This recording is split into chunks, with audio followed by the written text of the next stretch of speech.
Hello বন্ধুরা, আসসালামু আলাইকুম। আশা করি আপনারা সবাই ভালো আছেন। আপনাদের মাঝে নতুন একটি ভিডিও নিয়ে হাজির হলাম। বন্ধুরা, ইতিমধ্যে আপনারা সবাই জানেন বাংলাদেশ পুলিশ কনস্টেবলে নিয়োগ বিজ্ঞপ্তি প্রকাশ করা হয়েছে। এটার আবেদন শেষ হয়ে গেছে 30শে মার্চ। বন্ধুরা, এই পর্যন্ত যারা আবেদন করছেন বা আবেদন করবেন তারাও ভিডিওটা দেখতে পারেন। বন্ধুরা, আপনার কোন জেলায় কতজন লোক নিয়োগ করা হবে তা সম্পর্কে আজকে বিস্তারিত আলোচনা করব। এখানে জেলাভিত্তিক পদ ও মাঠের তারিখ, এখানে আপনার হচ্ছে মাঠ কবে থেকে শুরু হবে সেই মাঠের তারিখ আপনাদেরকে আজকে বলে দেব। বন্ধুরা, চলুন শুরু করা যাক।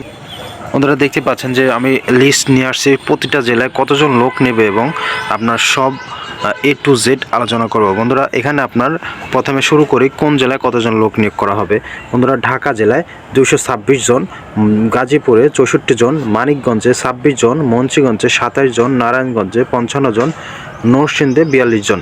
বন্ধুরা, আপনার জেলাটি আপনি দেখে নিতে পারেন। যেরকম আপনার আমাদের নাটোর জেলায় 32 জন লোক নিয়োগ করা হবে, নওগাঁয় 49 জন, বগুড়ায় 68 জন, রংপুরে 54 জন, দিনাজপুরে 56 জন, গাইবান্ধায় 45, কুড়িগ্রাম 39, লালমনিরহাট 24, নীলফামারী 34, পঞ্চগড় 19, ঠাকুরগাঁও 26, খুলনা 44, যশোর 52, ঝিনাইদহ 33, মাগুরা 17, নড়াইল 14, বাগেরহাট 28, চুয়াডাঙ্গা 21 জন।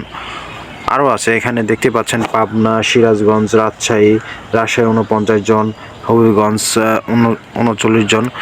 আপনারা ভিডিওটা স্কিপ করে আপনার জেলার নাম সহ আপনি দেখতে পারেন যে আপনার জেলায় কতজন লোক নিয়োগ করা হবে।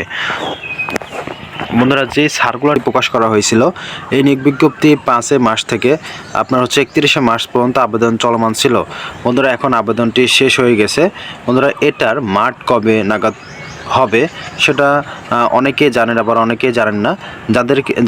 যারা জানেন না তাদের জন্য আজকের ভিডিওটি সম্পূর্ণ দেখে নেন, আপনাদের অনেক উপকার হবে। বন্ধুরা, আগামী 15 তারিখের ভেতরে মাঠ প্রক্রিয়া চালু হতে যাচ্ছে।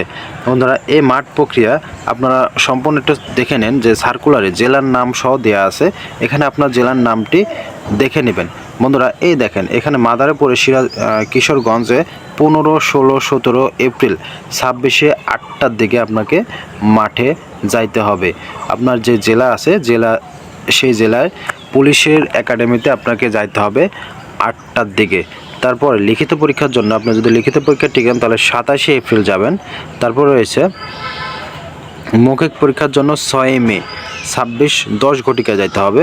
তারপর এখানে নাটোর, ফেনী, লক্ষ্মীপুর, চুয়াডাঙ্গা 18, 19, 20 এপ্রিলে আপনাকে পৌঁছাতে হবে 8টায়। আপনাকে প্রথম যে টেস্ট হবে কাগজপত্র, তারপরে ফিজিক্যাল টেস্ট, এই টেস্টে আপনাকে উপস্থিত হতে হবে সকাল 8টার ভিতর। তারপরে আপনি লিখিত পরীক্ষার জন্য 10টার দিকে যাইতে পারেন, কোনো সমস্যা নাই। তারপর হচ্ছে নারায়ণগঞ্জ, মুন্সিগঞ্জ, কক্সবাজার, এখানে 21, 22, 23 এপ্রিলে যাইতে হবে। আপনার হচ্ছে লিখিত পরীক্ষার জন্য যাইতে হবে 9 মে। তারপর মৌখিক পরীক্ষার জন্য যাইতে হবে 18 মে। তারপরে আপনার জেলার নাম দেখে নেবেন, দেখে নিয়ে 24, 25, 26 এখানে 8টার মধ্যে আপনাকে শারীরিক ও ফিজিক্যাল টেস্টের জন্য যাইতে হবে। তারপর লিখিত পরীক্ষার জন্য যাইতে হবে 16 মে। তারপরে মৌখিক পরীক্ষার জন্য যাইতে হবে 24শে মে। বন্ধুরা, এখানে আপনার যে কাগজপত্র নিয়ে যেতে হবে সম্পূর্ণ এখানে লেখা আছে, আপনারা চাইলে সব দেখে নিতে পারবেন। এই সার্কুলার সম্পর্কে আরও বিস্তারিত জানতে হলে অবশ্যই আমার ভিডিওতে কমেন্ট করবেন। অবশ্যই আপনারা যাওয়ার সময় অ্যাডমিট কার্ড নিয়ে যাবেন এবং ওজন বাড়ানোর একটা টেকনিক আপনাদেরকে বলে দিই। আপনারা যদি পানি খান তাহলে আপনার ওজন আপনাদের ওজন বাড়ানোর একটা টেকনিক হলো, আপনারা যাদের ওজন কম আছে তারা একটু পানি খাবেন, পানি খেয়ে মাঠে যাবেন, তাহলে আপনার ওজন একটু বৃদ্ধি পাবে। বন্ধুরা, এই ছিল আজকের ভিডিওটি। যারা ইতিমধ্যে আমার চ্যানেলটি সাবস্ক্রাইব করেছেন তাদেরকে অসংখ্য ধন্যবাদ। আল্লাহ হাফেজ।